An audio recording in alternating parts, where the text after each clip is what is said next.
Auto தொழிலை சீக்கிரம் மூடிடுமோன்னு கொஞ்சம் கவலையாக இருக்குது. ஓகேங்களா? ஏன் அப்படி சொல்ல வரேன்னா,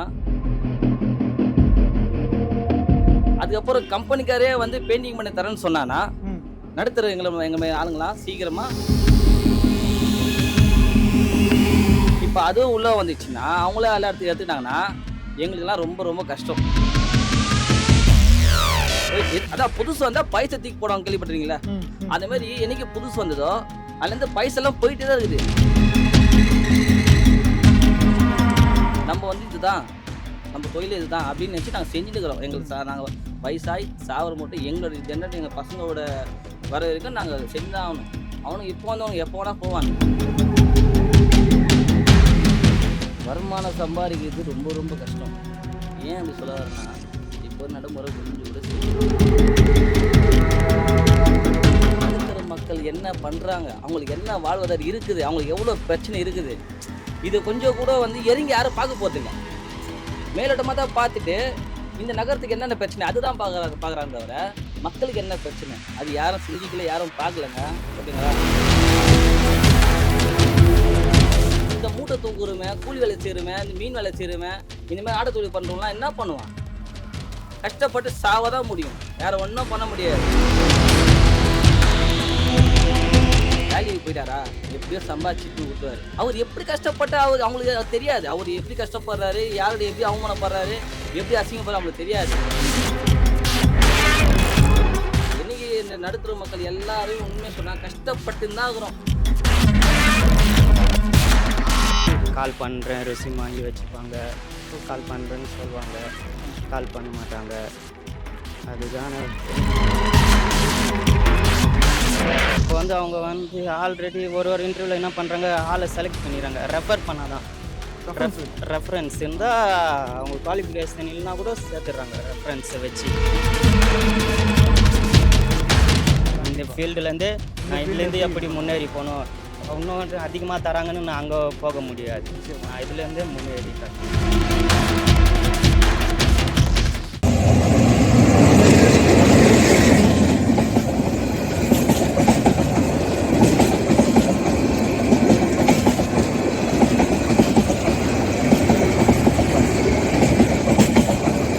மியா வாய்ஸ் நேயர்களுக்கு வணக்கம்.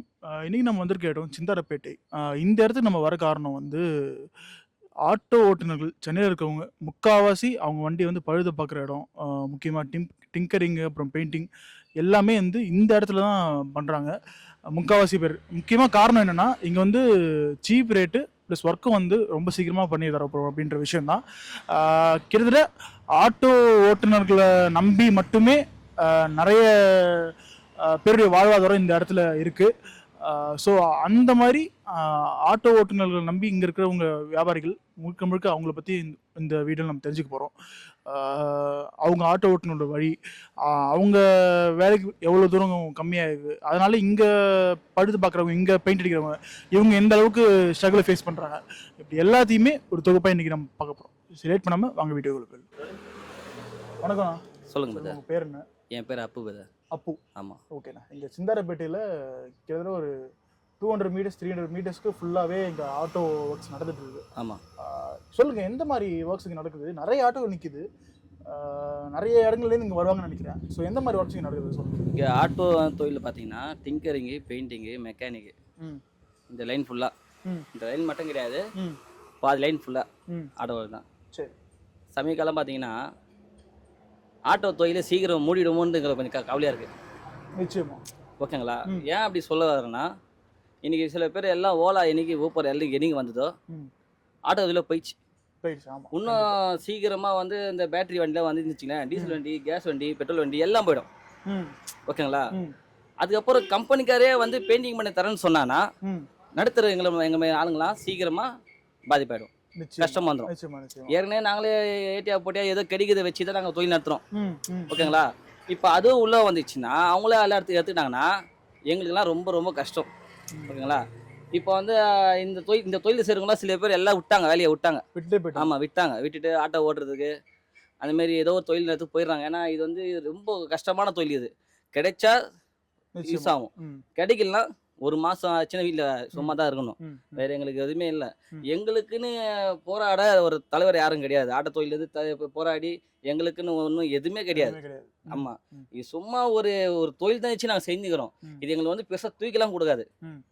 ஏதோ கற்றுக்கிட்டோம், வயசில் கற்றுக்கிட்டோம். அது இருந்துச்சுன்னா ஆமாம் போய் விட முடியாது, போயிடுது வேலை. நாங்களும் வேறு வேலைக்கு போய் பார்த்தோம், எங்களுக்கு ஒன்றும் செட் ஆகலை. அதெல்லாம் இதுதான் லைஃப்னு நினச்சி இதுதான் போகுது, வேறு எதுவுமே இல்லை. இப்போதுக்கு ஏதோ போயிட்டு இருக்குது. ஏதோ இது ஏதோ தலைவர்களே ஏதோ கட்சியில் ஏதோ இதை தூக்கி விட்டாங்கன்னா கொஞ்சம் நல்லா இருக்கும். தலைவர் இது நாங்கள் இதை வழி நடத்துகிறோம், எங்களை ஆட்டோ இதில் இது பண்ணாங்கன்னா ஓரளவு சம்பாதிப்போம்.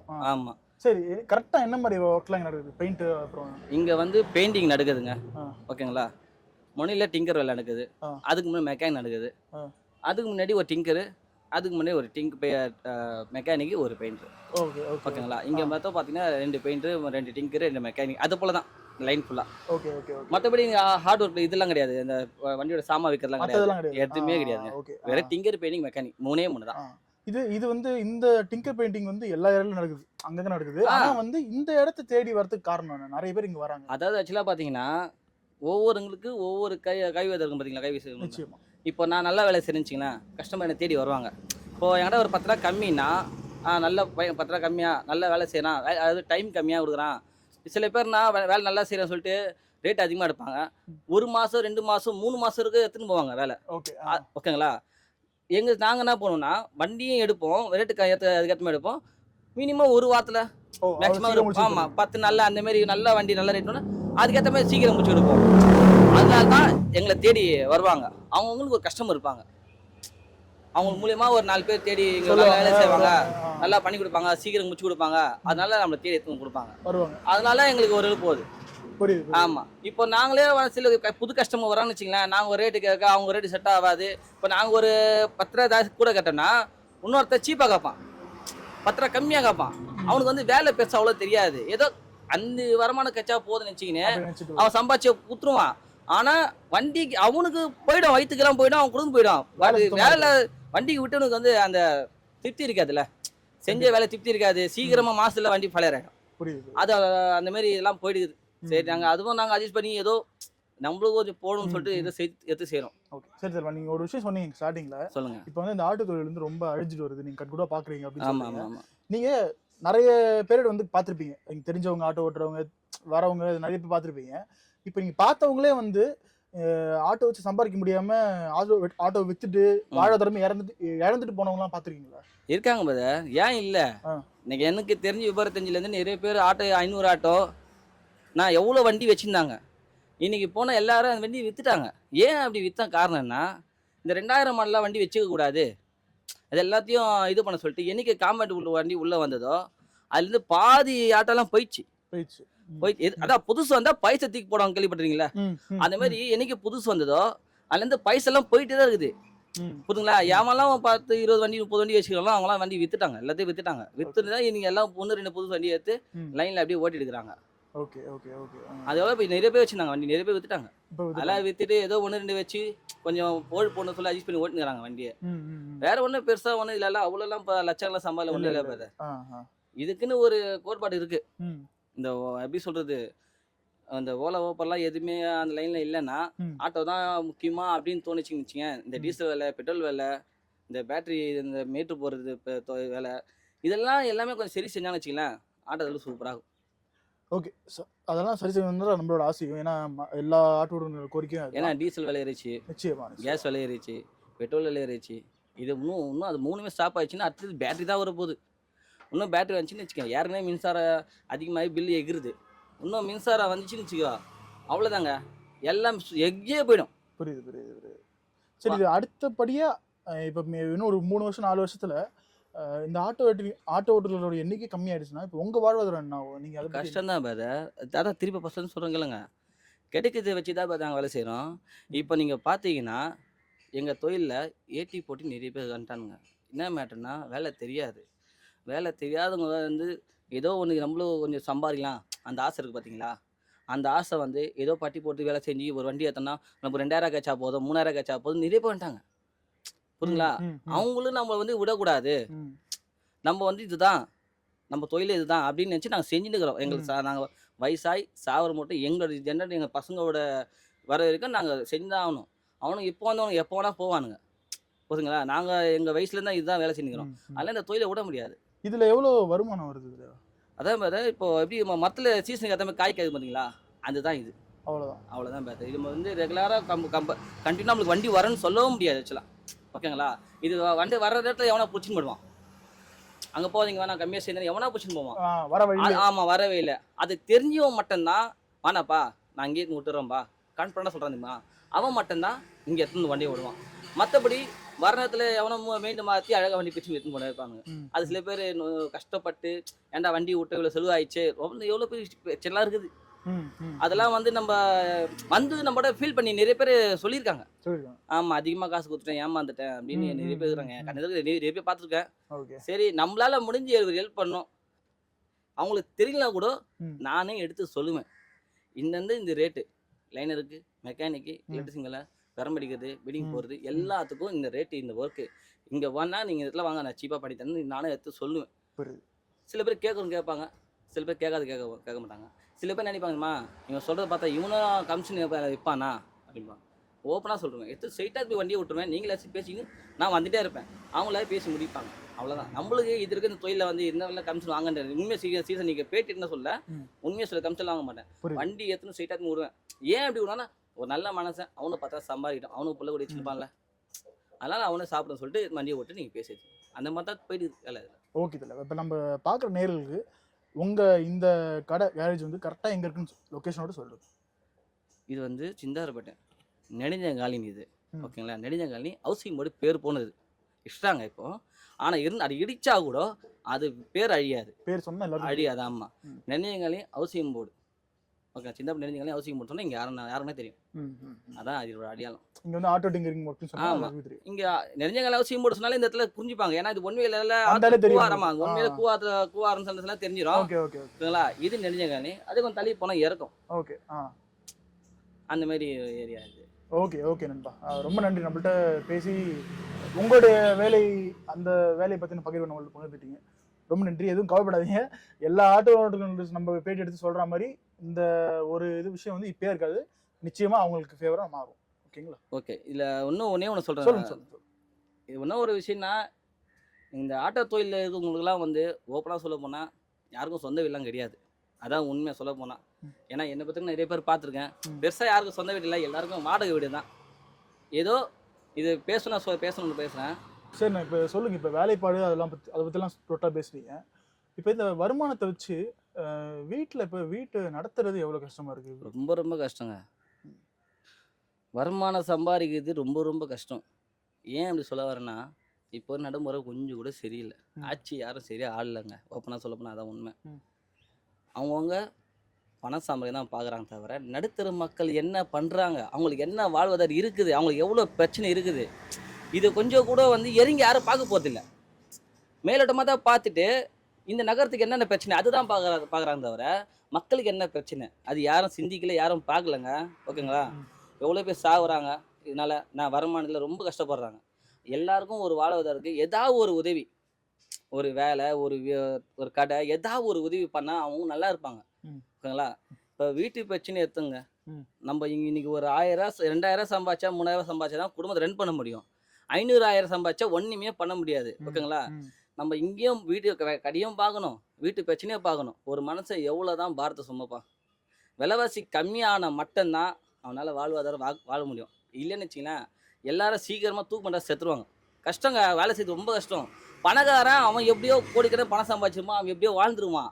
இந்த மூட்டை தூக்குறவன், கூலி வேலை செய்கிறவன், இந்த மீன் வேலை செய்கிறவன், இந்தமாதிரி ஆட்டோ தொழில் பண்ணுறவங்களாம் என்ன பண்ணுவான்? கஷ்டப்பட்டு சாவதான் முடியும், வேற ஒன்றும் பண்ண முடியாது. அவன் கால்ற தொழில் நடக்கலாம் முடியாது. அவங்க அப்பா அம்மா சொல்ல சொத்து சேர்த்து வைக்கலங்க. புரியுங்களா சொல்றது?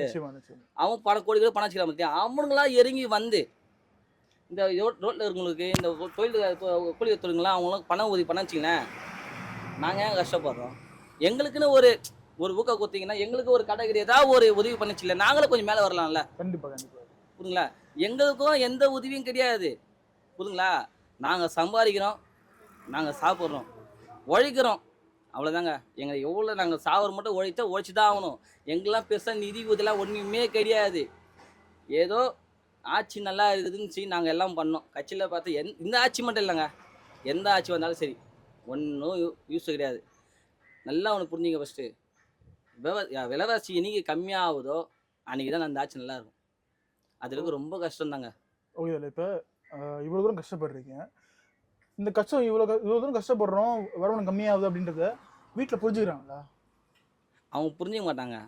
அவங்களாம் தேவை வேலைக்கு போயிட்டாரா எப்படியோ சம்பாதிச்சு கொடுத்துருவாரு. அவர் எப்படி கஷ்டப்பட்டு அவங்களுக்கு தெரியாது. அவர் எப்படி கஷ்டப்படுறாரு, யாருடைய எப்படி அவமானப்படுறாரு, எப்படி அசிங்கப்படுறாரு அவங்களுக்கு தெரியாது.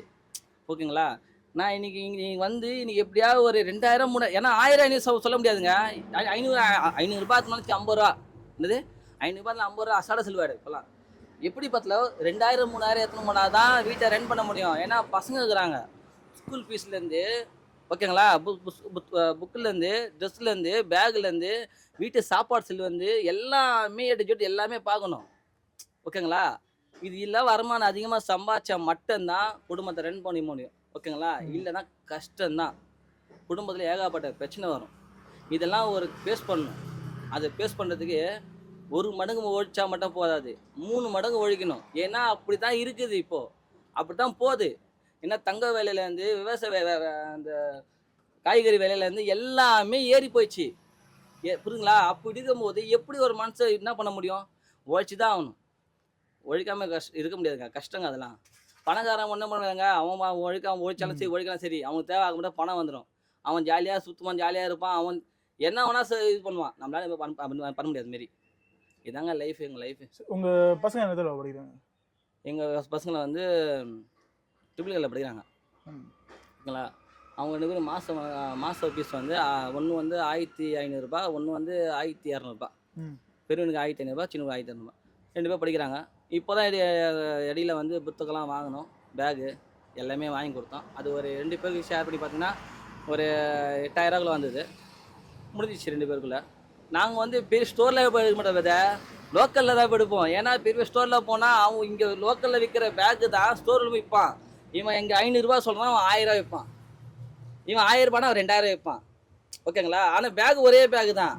ஓகேங்களா? இருந்தாலும் எங்களுக்கு வந்து இந்த தொழிலில் ரோட்டில் வியாபாரம் பண்ணுற மாதிரி தான் அவங்க தான் எங்களுக்கு தேவை. ஏன்னா நாங்களாம் வந்து வாங்குவோம் தான், அவங்க வந்து விற்கிறாங்க நம்ம கிட்ட. ஓகேங்களா? அதனால அவங்க தான் போய் வாங்குவோம். அது சீப்பாக இருந்தாலும் அது கொஞ்சம் இதுவாக இருந்தாலும் நாங்கள் அதை தான் வாங்கி யூஸ் பண்ணுவோம். ஓகேங்களா? இந்த ரிச்சாகில் போய் வாங்க மாட்டோம் நாங்கள். ஏன்னா அவன் மேலும் சம்பாதிச்சிட்டாங்க, இவங்க ஏதோ கிடைக்கிறத சம்பாதிக்கிறாங்க, அவ்வளோதான். அதையும் நம்ம வாங்காமல் விட்டோன்னா அப்போ அவங்களோட வாழ்வாதாரம் என்ன ஆகும்? அவங்க 10 ரூபா கிடைக்கும் தான் விற்கிறாங்க. இப்போ அதையும் நாங்கள் வாங்காமல் விட்டோன்னு வச்சிங்களேன், அவங்களுக்கு அவங்க குடும்பத்தில் சாப்பாடு செலவு என்ன ஆகும்? பசங்களோட ஃபியூச்சர் என்ன ஆகும்?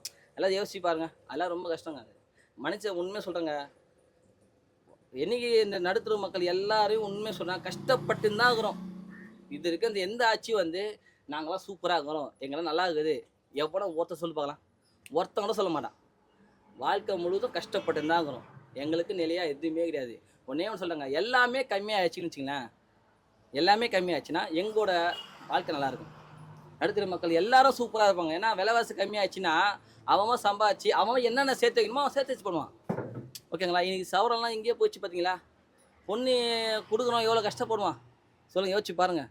50 சவரன்னா சும்மாவா, 100 சவரன்னா சும்மாவா? அவன் எவ்வளோ லட்ச ரூபா போட்டு பண்ணணும். இதே ஏழை பொண்ணு இதுலேயும் எவனோ கிளம்பு நினச்சிங்க, அவன் இத்தனை சவரை போட்டு கல்யாணம் கொடுன்னு சொன்னால் அவன் என்ன பண்ணுவான்? எல்லா சொத்து எல்லாம் விற்று தாங்க கல்யாணம் பண்ணோம். கடைசியில் அவன் கட்டி கொடுத்துருவான். அப்புறம் அப்பாக்கார என்ன பண்ணுவான்? நடுத்தர நின்றுப்பான் பிச்சை எடுத்துக்கின்னு. வேற என்ன பண்ண முடியும் அவனால? அவ்வளோதான். பொண்ணு பேத்துட்டுமே கட்டி கொடுத்து தான் ஆகணும், வேற ஒன்றும் பண்ண முடியாது. கட்டி கொடுத்துட்டு பிச்சை தான் எடுக்கணும், வேற வழி கிடையாது. இதே சவரை கம்மியாக எல்லாம் நினச்சிங்களேன், அழகாக வச்சு கல்யாணம் கொடுத்துட்டு அவன் சூப்பராக நிம்மதி வீட்டில் இருந்திருப்பான். கண்டிப்பாக புரியுதுங்களா? பிரச்சனை இருக்குதுங்க, சும்மா இல்லை, ஏகப்பட்ட பிரச்சனை இருக்குது. சொல்ல போனால் இவ்வளோ இருக்குதுங்க. ஏன்னா இந்த அரசியலே அப்படிதாங்க. அதிமுக சரி, திமுக சரி, இது 2 பேரும் வந்தாலே நீ ஒரு பக்கம் ஆட்டு, நான் ஒரு பக்கம் ஆட்டுறேன். நீ ஒரு பக்கம், அதாவது உன் ஆட்சியில் என்ன நடந்தது நான் குற்றம் சாட்டுறேன், உன் ஆட்சியில் என்ன நடந்தது நான் குற்றம் சாட்டுறேன். அப்போது 2 பேர் நடந்தது நாங்கள் மக்கள் வேடி தான் பார்க்குறோம். ஆனால் ஒன்றே ஒன்று சொல்லிட்டாங்க, மக்கள் சுத்தம் வேஸ்ட்டுங்க. ஓப்பனாக சொல்ல போனால் உண்மை தாங்க. இது ஏன் சொல்ல வரேன்னா, சிந்திக்கலைங்க சரியா. சிந்தனை பண்ணாங்கன்னா யாருக்கும் ஓட்டு போடக்கூடாது. இது சிந்தனை பண்ணால் யாரும் ஓட்டு போடக்கூடாது. யாரும் நிலையாக வந்து உங்கள் கோரிக்கை என்ன, ஒரு மனு போல் எழுதி கொடுங்க, அதில் கரெக்டாக வச்சு நான் இது பண்ணுறேன், நான் எல்லாம் செய்கிறேன்னு எதிராக ஒரு கட்சிக்காரனா சொல்லிக்கிறாங்களா? எதுவுமே எல்லாம் வாயில நான் அதை பண்றேன், இது இலவசமா தரேன், அது இலவசம்னு சொன்னா போதும், நம்ம நாங்கள நாக்கத்துக்கும் போட்டு கீழே போடுவாங்க. இலவசம்னா நம்ம ஆளுங்களை நாக்கத்துக்கும் போட்டு கீழே போடுவாங்க. ஏன்னா இலவசம்னு சொல்லிட்டு ஒரு பொருளை ஊற்றிச்சிங்க, அதுக்குள்ள ஒரு என்ன பிரச்சனை இருக்குதோ தெரியாது, அதை வாங்கி போடுவாங்க. அது யோசிக்கணும், அதில் என்ன இது எப்படி இலவசம் கொடுக்குறான். ஒரு துணியோட 500 ஒரு 500 எத்தனை துணி 500, அப்போ ஒரு துணியோட எவ்வளோ 250 அவன் என்ன பண்ணுறான், 2 தனியாக விற்கிது வேஸ்ட்டு. ஒரு ட்ரெஸ் எடுத்தால் ஒரு ட்ரெஸ் இலவசம்னா ஒரு ட்ரெஸ்ஸோட விலை 250, அதோட சேர்த்து இன்னொரு ட்ரெஸ் விற்று இது அழகாக சம்பாதிச்சு போடுவானே. அதாங்க ட்ரிக்கு. அந்த மாதிரி தான் இப்போ நடக்குது. கண்டிப்பாக புரியுதுங்களா? அது மாதிரி தான் இப்போ நடக்குது. அதனால் மக்கள் சிந்திச்சு கரெக்டாக இருந்தாங்கன்னு வச்சிங்களேன், இந்த பிரச்சனை வரதுக்கு வாய்ப்பே இல்லைங்க. ஓகேங்களா? ஓகே. ஒன்றுங்க 2 வருஷம் தாங்க பார்ப்போங்க. இந்த 2 வருஷத்தில் ஆட்சி எப்படி மாறுது, மக்களோட வாழ்வாதாரம் எப்படி மாறுதுன்னு இந்த 2 வருஷத்தில் ஆட்சி முடியும் போது தெரியுங்க. அப்படியே மீறி மாறாத பட்சத்தில் இருந்துன்னு வச்சிங்களேன், உண்மையாக சொல்லுவாங்க, நானே ஓட்டு நிப்பாட்டுருவாங்க. என் குடும்பத்தில் ஒரு 10 ஓட்டுக்குதுங்க, ஓட்டு போடாத பரவாயில்ல, நம்மளோட இது இல்லைன்னா பரவாயில்ல விட்டுன்னு சொல்லிட்டுருவேன். யாரை ஓட்டு போகிறாங்களோ யார் இதாக பண்ணாலும் போட்டோம், நம்மளை பற்றியும் இல்லை. ஏன்னா மனசு ரொம்ப வெறுத்து போச்சுங்க, கஷ்டமாகுது. வேலை செஞ்சு வேலை செய்யறதுக்கு ரொம்ப கஷ்டமாகுது. நான் அப்படி சொல்கிறது ஒரு வாழ்வதற்கு ஒன்றுமே கிடையாது. ஓகே ஓகே ஓகே ரொம்ப நன்றி. சொல்லுங்க ப்ரோ, உங்கள் பேர் சொல்லுங்கள். என் பேர் ஸ்ரீதர். ஓகே ப்ரோ, என்ன படிச்சிருக்கீங்க நீங்கள்? நான் பிஎஸ்சி மேக்ஸ் 2015 பேட்ச் முடித்தேன். பிஎஸ்சி மேக்ஸ் படிச்சிங்க? ஆமாம். Okay okay okay. எந்த காலேஜில் படிச்சீங்க? Doctor Ambedkar college, Vyasarpadi. படிச்சீங்க. ஓகே. நல்லா படிப்பீங்களா? படிப்பேன் நான். ஓகே. முடிச்சுட்டு இப்போ இங்கே ஆட்டோ பெயிண்டிங் ஒர்க் தான் பண்ணிட்டு இருக்கீங்கன்னு சொன்னார் அண்ணன். ஆமாம். அந்த நீங்கள் படித்த படிப்புக்கான வேலைக்கு போனீங்களா, ட்ரை பண்ணீங்களா? படித்த படிப்புக்கான வேலைக்கு காலேஜ் முடிச்சுட்டு இன்டர்வியூலாம் போனேன், அட்டன் பண்ணேன். சரி. கால் பண்ணுறேன், ரெஸ்யூம் வாங்கி வச்சுப்பாங்க, கால் பண்ணுறேன்னு சொல்லுவாங்க, கால் பண்ண மாட்டாங்க. அதுக்கான படித்த வேலைக்கு கிடைக்கல, அதனால் கிடைச்ச வேலையை நான் எடுத்து இது பண்ணுறேன். ஓகே. நீங்கள் எத்தனை வருஷம் ட்ரை பண்ணீங்க? நான் 2 இயர்ஸ் ட்ரை பண்ணேன். 15 பேட்ச்சு. 15 பேட்ச். ஒரு 2 இயர்ஸ் ட்ரை பண்ணிட்டு தான் வேறு வேலை கிடைக்கல, செட் ஆகலன்னு தான் நான் இந்த வேலை வந்தேன். அப்போ பார்த்தீங்கன்னா எனக்கு கண் அடிபட்டு இருந்தது. ஓகே. ஒரு இப்போ லென்ஸ் வச்சுருக்கேன். அப்போ அடிபட்டு இருந்தது. அதனால் அவங்க என் டேலண்ட்டெல்லாம் பார்க்கல, வெளி தோற்றத்தை பார்த்துட்டு வேணால் வேலை செய்ய போகிறேன் அப்படின்னா. நான் கம்ப்யூட்டரு, டைப்பிங் எல்லாம் முடித்தேன். முடித்தோம். சர்டிஃபிகேட்டுக்கு இருக்கிற மதிப்பு உருவத்துக்கு இல்லைன்னு வேலை எங்கேயுமே தரல. இது எப்போ அடிபட்டுச்சு உங்களுக்கு? அது சின்ன வயசில் அடிபட்டுச்சு. பம்பரம் விளையாட சொல்லவே பட்டுச்சு. அப்புறம் இங்கே சேர்ந்தேன் சின்னப்பட்டில். இங்கே சேர்ந்து ஒரு 6-7 வருஷம் ஆயிடுச்சு. ஓனரும் நல்லா ஹெல்ப் பண்ணார். நான் வேலை சொல்ல தான் வீடு எங்களுக்கு இடிச்சிட்டாங்க. அப்போ ஓனர்லாம் நல்லா காசு கொடுத்து ஹெல்ப் பண்ணார். அதனால் நான் ஓனருக்கு விசுவாசமாக இருக்கணும்னு இங்கேயே செஞ்சேன். இந்த வேலையும் கற்றுக்கினேன். இப்போ ஃப்யூச்சரில் கூட நான் ஒரு கடை வைக்கிற அளவுக்கு இல்லை நாலேஜை வளர்த்துக்கினேன். நான் படிச்சு ஒரு படிப்பாக இருந்தாலும் இந்த வேலையை கற்றுக்கின்னு இல்லை இன்ட்ரெஸ்ட் ஆகி இப்போ நெக்ஸ்ட்டு நான் இந்த வேலை வைப்பேன், கடை ஷாப் வைக்கிற அளவுக்கு நாலேஜ் இதில் வளர்த்துக்கினேன். Okay okay. இப்போ நீங்கள் பிஎஸ்சி மேக்ஸ் படிச்சேன்னு? ஆமாம், பிஎஸ்சி மேக்ஸ். கம்ப்யூட்டர்ஸ் அதுக்கேற்ற மாதிரி எல்லாமே நீங்கள் படிச்சிங்க? படித்தேன். டைப்பிங், இங்கிலீஷ் லோயர் முடித்தேன். சிஎஸ்சி கம்ப்யூட்டர் எம்எஸ் அதெல்லாம் வச்சேன். டேலியும் முடித்தேன். அது இப்போ ஒரு 6 வருஷம் 8 வருஷம் ஆகுது நீங்கள் படிப்பு முடிச்சு. அது முடிச்சு நம்ம ஒரு படிப்புக்கு நம்ம வேலை பார்க்கலையே. நம்ம எல்லாருமே நீங்கள் படிச்சிருக்கேன்னு சொல்கிறீங்க, குவாலிஃபிகேஷன் எல்லாமே இருக்குது, அதுக்காக கரெக்டாக நீங்கள் படிச்சேன்னு சொல்கிறீங்க. அப்படி படிச்சுமே நமக்கு ஏன் இந்த வேலை கிடைக்கல? கோவம் இருக்குதான். இப்போ அவங்க ஆல்ரெடி ஒரு இன்டர்வியூவில் என்ன பண்ணுறாங்க, ஆளை செலக்ட் பண்ணிடுறாங்க. ரெஃபர் பண்ணாதான் ரெஃபரன்ஸ் இருந்தால் அவங்களுக்கு குவாலிஃபிகேஷன் இல்லைனா கூட சேர்த்துடுறாங்க ரெஃபரன்ஸை வச்சு. இப்போ அந்த ஆஃபீஸ்லேயே இருக்கிறவங்க மேனேஜர், ஹெச்ஆர், அவங்க ரிலேஷனோ அவங்க தம்பியோ அந்தமாரி இருந்தாங்கன்னா அவங்கள ஈஸியாக சேர்த்துறாங்க. நம்மள இன்டர்வியூ வாங்க 30 பேர் வராங்கன்னா அதில் 2 பேரை தான் எடுப்பாங்க. அதில் அவங்களுக்கு தெரிஞ்சவங்கள கம்பல்சரி ஒருத்தர் எடுத்துட்டு ஃபார்மாலிட்டிக்கு ஒருத்தரை மட்டும் எடுத்துன்னு போயிடுவாங்க. ஒரு கண்தறிவு கேட்டால் நாங்களும் இன்டர்வியூ நடத்தணும் அப்படின்னு பண்ணுவாங்க. இதுதான் ஒன்று. Okay okay okay. இப்போ உங்களுக்கு மேரேஜ் ஆயிடுச்சா? மேரேஜ் ஆயிடுச்சு. எப்போ ஆச்சு? 2023 ஆயிடுச்சு. 23 தான் ஆச்சு. ஓகே. இப்போ மேரேஜ் ஆயிடுச்சு அப்படின்ற போது இப்போ உங்களுக்கு அந்த காலேஜ் படிக்கும் போதோ இல்லை அந்த காலேஜ் படிப்பு முடிக்கும் போதோ ஒரு கனவு இருக்கும். நம்ம பிஎஸ்சி மேக்ஸ் முடிச்சிட்டோம்ப்பா, முடிச்சு இன்னும் 2-3 வருஷத்துல நல்ல ஒரு இடத்துல அங்கேயும் நம்ம எல்லாருக்கும் அந்த கனவு அந்த டைம்ல நடக்காம போச்சு இல்லை. ஒரு 2 வருஷம் நீங்கள் வேலை தேடி இருப்பீங்க, நடக்கல. அந்த டைம்ல எப்படிலாம் என்னெல்லாம் யோசிச்சிங்க? எவ்வளோ கஷ்டமா இருந்திருக்கு உங்களுக்கு? நான் காலேஜ் முடிச்சு அடுத்த மாதமே வேலைக்கு போகலான்னு நினச்சேன். ஓகே. ஆனால் முடியல. வேலை இன்டர்வியூவே அட்டெண்ட் பண்ணின்னு இருந்தேன். சரி நம்ம செலவுக்கும் காசு வேணும். நம்ம காலேஜ் வரைக்கும் தான் வீட்டை எதிர்பார்த்து இருக்க முடியும். வேலை முடிச்சிட்ட பேர் அப்பா அம்மாவை எதிர்பார்த்து இருக்க முடியாதுன்னு நானே சரி பார்ட் டைமாக கேட்ரிங் அந்த மாதிரி வேலைக்கெல்லாம் போக ஆரம்பித்தேன். என் தேவைக்கான செலவை நானே தான் பார்த்துக்கினேன். ம். அப்படி இருக்க சொல்ல ஒரு கரெக்டாக 3 மந்த்ஸ் இருக்கும். அப்பா இறந்துட்டார். அப்போ வந்து நான் வேலைக்கு போய் ஆக வேண்டிய சுச்சுவேஷன் நிர்பந்தத்தில் வந்துட்டேன். ம். அதனால எந்த வேலையாக இருந்தாலும் செய்யலான்னு தான் இங்கே வந்தேன். அதுக்கப்புறம் இந்த வேலையை எனக்கு ஏற்றாப்போல் நான் மாற்றிக்கினேன். ஓகே. உங்க என்ன நிறைய பேர் கேட்டாங்க, ஏன் படிச்சுட்டு இந்த வேலைக்கு வேறு ஏதாச்சும் வேலை தேடலாமே. அவங்களுக்கு ஒன்றும் புரியாது. நான் வேலை எவ்வளவு தேடினுக்கு தேடாம கஷ்டப்பட்டு வந்திருக்க மாட்டீங்கல்ல? தேடிட்டு தான் வந்தேன். ம். சில்பர் தெரிஞ்சது தான் மிச்சம். அந்த அளவுக்கு தேடிட்டு தான் வந்தேன் நான் வேலையை. சரி தலைவர், நான் உங்கள்கிட்ட இன்னொன்று கேட்குறேன். இப்போ உங்களுக்கு யாராவது உங்கள் ஜாப் ரிலேட்டடாக வேறு ஏதாவது ஏஜ் பண்ணி உங்களுக்கு கூப்பிட்டாங்க, ஹையர் பண்ணாங்கன்னா நீங்கள் போவீங்களா? போக மாட்டேன். நான் இந்த வேலை கற்றுனேன். இது என் ஃப்யூச்சர் இதில் எப்படி வளர்க்கணுமோ அதுக்கான சிந்தனை. நான் தேட சொல்ல கிடைக்கல. தண்ணி எடுக்க சொல்ல தான், தாகம் எடுக்க சொல்ல தான் தண்ணி தேவை நமக்கு. தாகம் தீர்ந்த பேர் தண்ணி தேவை இல்லைல்ல. அதனால நான் இதில் வந்து என் வேலையாக என் ஸ்கில்ஸ் எல்லாம் நான் படித்ததெல்லாம் இதில் யூஸ் பண்ணுறேன். புரியுது. அப்போ நான் இதை வச்சு டெவலப் ஆக தான் பார்ப்பேன். இந்த கண்டிப்பா. ஃபீல்டுலேருந்தே இந்த நான் field இதுலேருந்து எப்படி எப்படி இது முன்னேறி போகணும், இன்னும் அதிகமாக தராங்கன்னு நான் அங்கே போக முடியாது. நிச்சயமா. நான் இதுலேருந்தே முன்னேறி காட்டுவேன். கண்டிப்பாக தலைவர், சூப்பர் தலைவர். ரொம்ப ரொம்ப இதுவாக பேசுனீங்க. அதாவது இந்த கிடைச்ச ஜாபை நம்ம எப்படி ஃபுல்ஃபில்லாக நம்ம இதில் எப்படி முன்னேற முடியும் அப்படின்றத ரொம்ப இதுவாக பண்ணீங்க. ரொம்ப இன்ஸ்பைரிங்காக இருக்கும் உங்களை பார்க்கும்போது. ஆல் தி பெஸ்ட் தலைவா. Thank you sir. வணக்கம். வணக்கம். சொல்லுங்கள், பேர் என்ன? சசிகுமார். சசிகுமார். ஓகேண்ணா. இந்த லைனில் வந்து என்ன ஒர்க் பண்ணிட்டு இருக்கீங்க நீங்கள்? நான் ஆட்டோ டிங்கர். டிங்கரிங் பண்ணிட்டு ஆமாம், வெல்டிங் பண்ணுறது வேலை. வெல்டிங் இல்லை, ஆட்டோக்கு மட்டும் தான் பண்ணுறீங்களா? ஆமாம், ஆட்டோ மட்டும் தான். ஆட்டோ மட்டும் தான் பண்ணுறீங்க. ஓகே. எவ்வளோ வருஷமா தலைவா இந்த லைன்? அது 14 வருஷமாக பண்ணிருக்கேன். 14 வருஷமா. ஓகே. இப்போ என்ன ஏஜ் உங்களுக்கு? எனக்கு ஒரு 36 வயசு. 36 வயசு. ஓகே. அப்போ தொழிலாகவே இதுதான் ப்ரொஃபஷனலாகவே பண்ணிட்டு இருக்கீங்க. ஆமாம். Okay okay. சொல்லுங்கள். இப்போ இந்த தொழில் பற்றி ஒரு டிபேட் பேசுவாங்க உங்கள்கிட்ட. எல்லாருமே அவ்வளோ கஷ்டப்படுறாங்க, அவ்வளோ தூரம் இதில் வந்து பாடுபட்டு உழைச்சிட்டு இருக்காங்க. நீங்கள் சொல்லுங்கள், இதில் எவ்வளோ கஷ்டம் இருக்குது? ஒரு நாள் வருமானம் வந்து எவ்வளோ கஷ்டப்பட்டு ஈட்டுருக்கீங்க? ஒரு நாள் வருமானம் வந்து எங்களுக்கு அமாவாசை சாப்பாடுன்ற பற்றி அந்தமாரி ஒரு நாள் கிடைக்கும், ஒரு நாள் கிடைக்காது. அதை நம்பி தான் எங்கள் வாழ்க்கை போயிட்டு இருக்கு. ஆட்டோ தொழிலில் வந்து எதுவுமே நிரந்தரமானது எதுவுமே இல்லை. வருமானம் எங்களுக்கு இன்றைக்கி இதுதான் கிடைக்கும்ட்டுலாம் இல்லை. ஒரு நாளைக்கு 500 கிடைக்கும், ஒரு நாளைக்கு 200 கிடைக்கும், ஒரு நாளைக்கு அது கூட கிடைக்காம வீட்டுக்கு போவோம். இந்த 500 எடுத்து வச்சு தான் நாங்கள் சாப்பிடணும். அந்தமாரி. ஓகே. இப்போ சொன்னீங்க ஒரு நாள் 500 கிடைக்கும். இப்போ தோராயமாக ஒரு 500 ஒரு நாள் எடுத்துகிட்டு போகிறீங்க வீட்டில். அந்த 500 வச்சு என்ன செலவு பண்ணுவீங்க? எப்படி இது பண்ணுவீங்க வீட்டில்? இப்போ எனக்கு வண்டிக்கு பெட்ரோல் செலவு ஒரு 100 ரூபா போயிடும். வீட்டு சாப்பாடு செலவு, பசங்களுக்கு ஸ்நாக்ஸு இந்தமாரி போயிடுச்சுனாக்கா கையில் ஒரு 20 ரூபா 30 ரூபா மாரி ஒரு 50 ரூபா கிடைக்கும். அவ்வளோதான். அத்தியாவசிய பொருள், அத்தியாவசிய தேவை பொருள் தான். அதுவே 300 போயிடும்ல. இப்போ தக்காளி 1 கிலோ 100 ரூபாய் ஆயிடுச்சு. 1 கிலோ தக்காளி வாங்கினா 2 நாள் தான் ஆச்சு செய்ய முடியும். 3 வேளை சாப்பாடு செஞ்சு சாப்பிட்ணும்ல.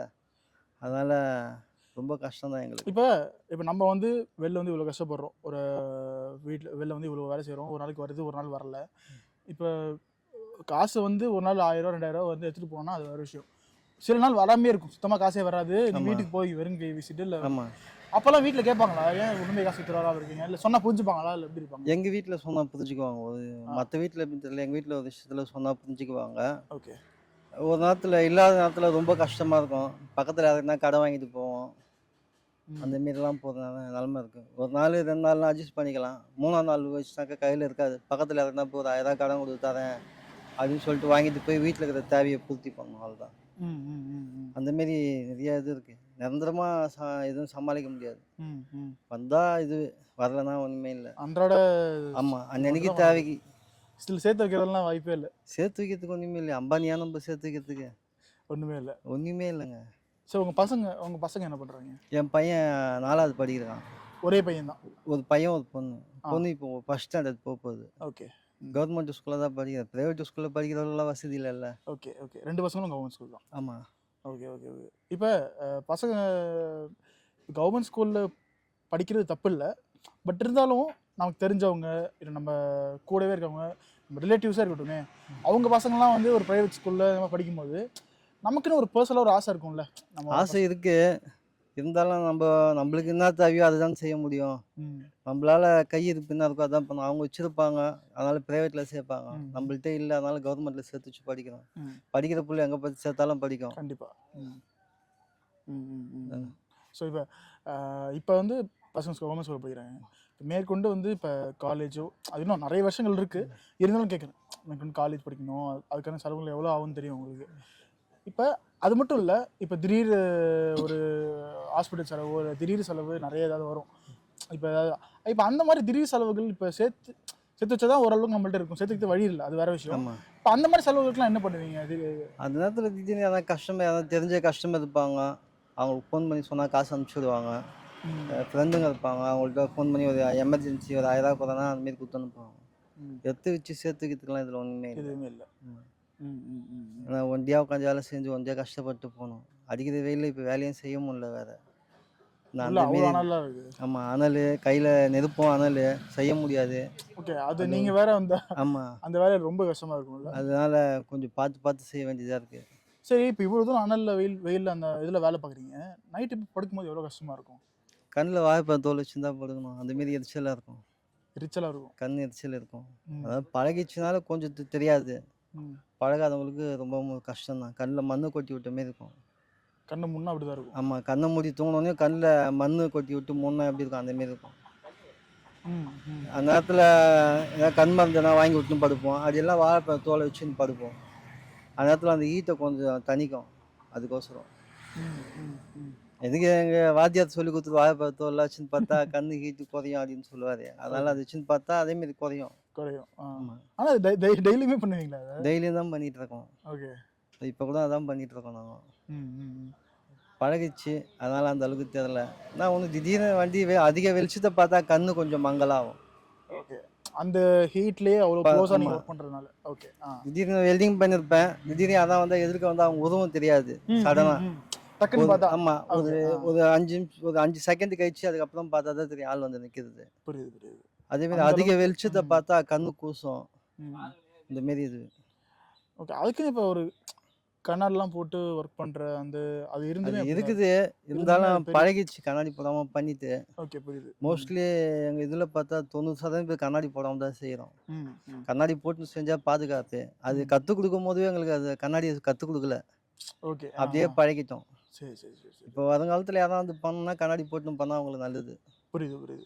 ஓகே, இதில் இப்போ பேசுன வரைக்குமே இப்போ இந்த ஆட்டோ ஓட்டுநர்கள் நம்ம தினமும் பேசுவோம், அவங்க எவ்வளோ கஷ்டப்படுறாங்க. இப்போ ஆட்டோ தொழில் வந்து எந்த அளவுக்கு அழிஞ்சிட்டு வருது படிப்படியாக அப்படின்றது கண்டிப்பாக ஓலா உப்பதால் அதிகமாக அழிஞ்சிட்டு வருது ஆட்டோ தொழில்.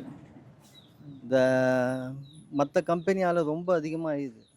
இந்த ஓலா உப்பர்லாம் பார்த்தீங்கன்னாக்கா இவங்க கேட்குறத விட ரொம்ப அதிகமாக இதில் வச்சு அவன் ஒரு இதுக்கு அவன் ஒரு இது எடுத்துக்கிறான், ஒரு அமௌண்ட் எடுத்துடுறான். இப்போ 50 ரூபா போச்சுன்னா அவன் 20 ரூபா இல்லை 5 ரூபா அவன் எடுத்துடுறான். அதனால் ஆட்டோ தொழில் ரொம்ப கஷ்டப்படுது. ஆட்டோ டிரைவருங்களும் பாவம் தான், யாரும் சேர்த்து வச்சிடலாம் பண்ணல. ஒரு சில பேர் வச்சுருப்பாங்க, அதனால் டைம் பாஸ் வண்டி ஓட்ட வரவங்களாம் இருக்காங்க.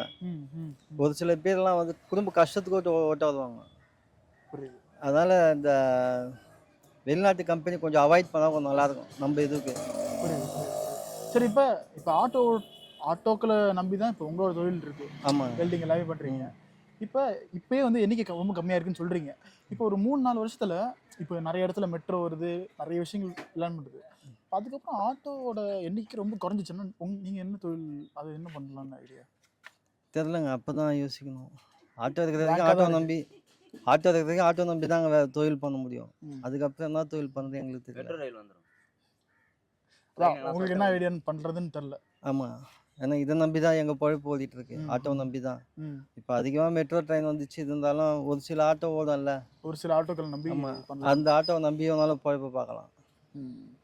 ஓகே நண்பா, ரொம்ப நன்றி. தேங்க்ஸ். பேசி உங்களோட பகிர்வு பார்த்துட்டீங்க. இதே போல் எப்பவுமே இருக்காது, நிச்சயமாக ஒரு மாற்றத்தை எதிர்பார்க்கலாம். கண்டிப்பாக மாற்றத்தை எதிர்பார்க்கலாம் நாங்களும், நிச்சயமாக. ஸோ வீடியோட எண்டுக்கு நம்ம வந்தாச்சு. ஒரு இங்கே வேலை பார்க்குறவங்க வந்து ஒரு ஆட்டோ ஓட்டுநர்கள் குரூப் ஆஃப் அவங்கள நம்பி தான் இங்கே தொழில் பண்ணிட்டுருக்காங்க. இப்போ அவங்க பேசுனது தெரிஞ்சது, அவங்க வந்து அன்றாட வாழ்க்கையில் ஒரு 500 ரூபா தினமும் சம்பாதிக்கிறதுக்கு அவ்வளோ பாடுபடுறாங்க அவங்க சொல்கிறேன். ஏன்னா இப்போ ஆட்டோ ஓட்டுநர்கள் தொழில் வந்து கிட்டத்தட்ட அழிஞ்சிட்டு வருது கொஞ்சம் கொஞ்சமாக. இன்னும் அவங்க சொல்கிறபடி பார்த்தா ஒரு 2-3 வருஷத்தில் மெட்ரோ அதெல்லாம் ஃபுல்லாக வந்துச்சுன்னா அந்த தொழிலே இல்லாத மாதிரி போகிறதுக்கு நிறைய வாய்ப்பு இருக்குது. ஸோ அதை நம்பி இருக்கிறவங்க வாழ்க்கை வந்து ஒரு 2-3 வருஷத்தில் கேள்விக்குறியாக மட்டும்தான் இருக்குது. அதை தாண்டி இவங்க என்ன பண்ண போகிறாங்கன்னு கேட்டால் அவங்களுக்கான அது பதில் அவங்கள்ட்ட இல்லை. இது வந்து ஆட்டோ ஓட்டுநர் எல்லாருமே சொல்கிற மாதிரி, இப்போ இவங்களும் சொல்கிற மாதிரி அரசு தலையிட்டு ஒரு இவங்களுக்கான ஒரு வாழ்வாதாரத்தை ஏதாவது ஒரு வழியில் ஏற்படுத்தி கொடுத்தா இவங்க வந்து அதை நம்பி இவங்களோட குடும்பம் வந்து பிழைப்பாங்க. இதை பார்க்குற மக்கள் நீங்கள் இந்த மாற்றம் எப்படியாவது ஏற்படுத்தணும்னு நினச்சிங்கன்னா உங்களால் ஒரு முயன்ற உதவியை பண்ணிங்கன்னா இவங்களுக்கு ஒரு பெரிய ஹெல்ப்ஃபுல்லாக இருக்கும். இவங்க சொன்ன மாதிரி இந்த இடம் எங்கே இருக்குன்னு அவங்க வீடியோலேயே அவங்க சொல்லியிருக்காங்க. வீடியோ பார்த்துருந்தீங்கன்னா உங்களுக்கு தெரிஞ்சிருக்கும். இதே மாதிரி ஒரு கண்டென்ட்டோட வேற ஒரு ஏரியாவில் நான் உங்களை சந்திக்கிறேன். நன்றி.